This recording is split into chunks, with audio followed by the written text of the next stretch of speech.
by a stealth post by Tom Brevoort. It looks like Marvel is rebooting the X-Men in July. This has been needed for a while, as the Krakoa storyline has been a complete train wreck ever since Jonathan Hickman made it in 2019. He set up something that didn't feel like superheroes, didn't feel like the X-Men. It ended up being some weird, creepy political drama where all these mutants just like respawn in these plants, so there's no danger for anybody dying or anything going on. It was a cluster, and of course he just left, and then they just sent it off to other writers who were crap, and it's just been chugging along ever since, and people have lost a lot of interest in the X-Men as a result. However, it's not going to get much better. Tom Brevoort has signaled that the new X-Men is going to be a political nightmare, much like Marvel has been doing over the last 10 years, showing they've learned absolutely nothing from the fact that sales have been plummeting, from the fact that the comic industry is collapsing. This is insane, and of course, this is the same people. They just keep recycling the same folk in the same positions over and over and over again, hoping something's going to change and never try anything different. It's very sad to watch, but of course, we'll laugh at it along the way. My name's John Delarose, and I'll hope you'll hit this like and subscribe button. If you're a comic fan and you're frustrated with the mainstream industry, you're not alone. Glad to have you here. I write my own comics. I've got over 12 graphic novels out, and of course, Marvel has me blacklisted, much like the rest of the industry. But you can guarantee that if you like superheroes and things like that, I've got that for you. I'm never going to reboot my stuff because there's not going to be a need to. It's all under one writer. And of course, it's all my vision, which is about superhero entertainment and keeping the customer happy. It's not what Tom Brevoort's doing with his books. So please check these out. My link is in the description below in my store. I'll ship these out to you right away. Thank you guys for being there. Cool. So here we are. X-Men fans are livid as Marvel editor Tom Brevoort confirms upcoming reboot will be filled with woke politics. The message is the premise, he says. Oh boy. And so this is something they love to do, these guys in woke politics. Oh, it's always been woke. Comics have always been woke. No, actually. Comics used to have a diversity of writers, actually. There were left-wing writers. There were right-wing writers. They would do their things. There were different characters who had different beliefs. And now it's all one monolith. And this has been the case over the last 20 years. What happened after Bendis got in, and all of his friends then got in, and then all of their friends got in, the nepotism crowded out anybody with talent from the comic industry. And we're left with a bunch of hacks who are just a complete nightmare of mentally ill people who just want their crap and their self-inserts into everything.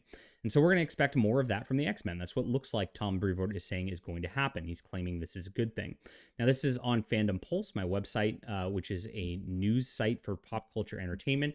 Make sure to bookmark this, guys. FandomPulse.com. We are now, of course, competing with CBR, IGN, Bleeding Cool, and we're doing very well. 10,000 views in the first 2 weeks, and we're only going to be going upwards, and I appreciate you guys reading the news here.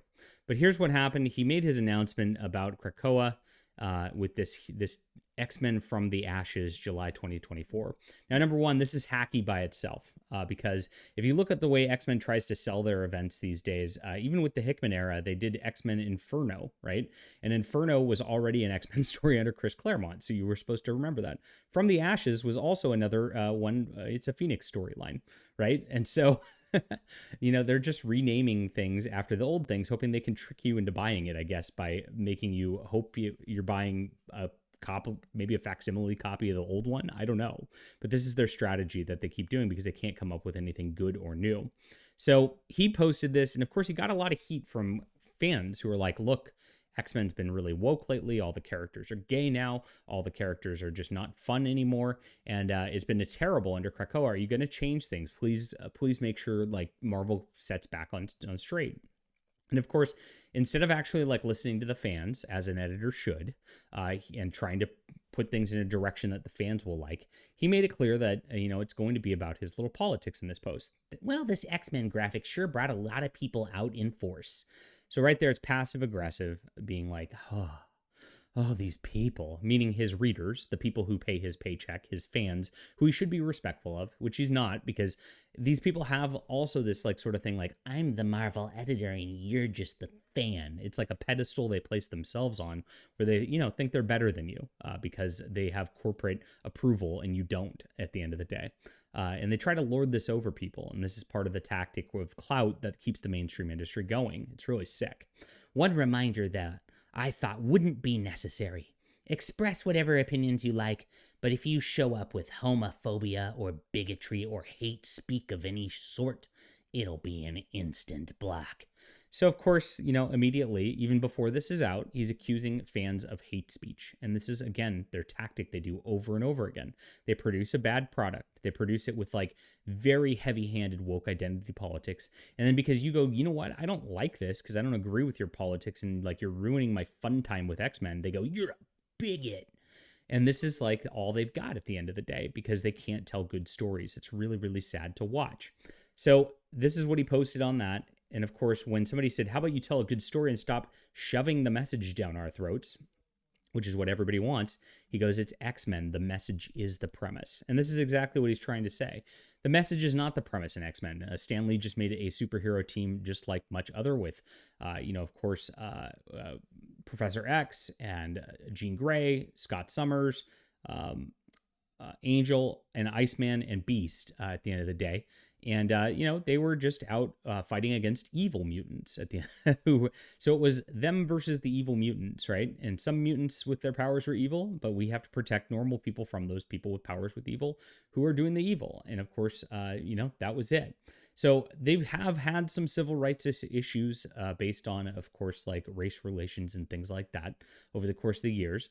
But of course, now that's been co-opted to be like part of this like LGBT agenda, acting like it's the exact same thing when it's very much not. I mean, you got to be like wondering like if like black people out there are like, this is really insulting. These people who just want to have sodomy in their bedrooms with underage people a lot of the time, comparing themselves to us, like just like with a race relations things, really, really cynical. But this is what they do because they've got nothing else. They have no ability to write compelling stories. They have no ability to write compelling characters. Every character has to be just a representation of themselves. And so, of course, they just rewrite them like they did with Iceman, who used to be a very popular among the ladies type of character, very much like Johnny Storm in a lot of ways. They, of course, made that, I'm actually gay over the past few years. And all these characters have turned actually gay. And a lot of them have. It's really ridiculous. And they're just going to push this agenda further, which people are not going to like at the end of the day. Very sad.